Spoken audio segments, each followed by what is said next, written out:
Канцэрт, гукі, эмоцыі, а потым раптам ціша, і дзясяткі, а то і сотні паперак цягнуцца да куміраў з просьбай пра аўтограф. Уласнаручны подпіс зоркі – гэта так важна, што з'ява нават атрымала назву «Філаграфія» – калекцыянаванне аўтарскіх рукапісных тэкстаў ці папросту аўтографаў. Со всех городов, со всех краін, где я бываю, я привожу вот такие автографы. Жанна Піковская – медсястра, а ў вольны час любіць вандраваць, наведваць канцэрты і сустрэчы, ды збіраць аўтографы знакамітасцяў. Гэта такі пісьменнік Денис Драгунскі.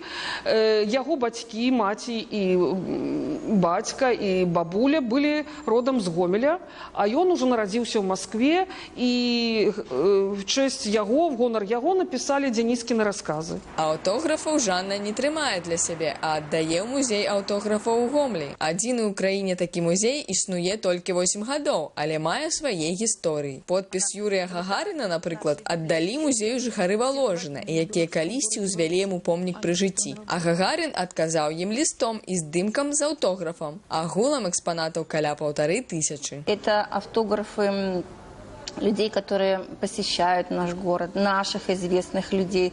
Это и ученые, и писатели. Не знаю, как показать вам наше все богатство. Я только могу открыть шкафчики и показать, что книги, подаренные самими авторами, гомельчанами, которым дарили книги с автографами, которые передали нам в музей. Сярод экспанатаў подпісы пісьменнікаў Уладзіміра Орлова, Івана Шамякіна, паэта Геннадзя Бураўкіна. Самый интересный автограф – это Алексей Евич, которая приезжала к нам в 99 году, и она нам свою книгу подарила. Вот она у нас есть такая вот с надписью, все для читателей библиотеки Герцена. Жанна Піковская прызнаецца, ёй таксама вельмі хацелася б займець аўтограф нобелеўскай лаўрэаткі ў асабістую калекцыю. Дорогая Светлана Александровна, калі вы будете у нас у Гомлі, я до вас абавязкова завітаю і возьму у вас автограф. У музеі аўтографа кажуць, што з удзячнасцю прымуць памятныя подпісы ад гомельцаў, і тады вашыя рарытэты убачыць шмат хто. А таксама частка экспанатаў створыць фотазону і атрымаць подпіс любімага пісьменніка ці мастака можна будзе не ад'язджаючы далёка. Ганна Вашченка, Белсад.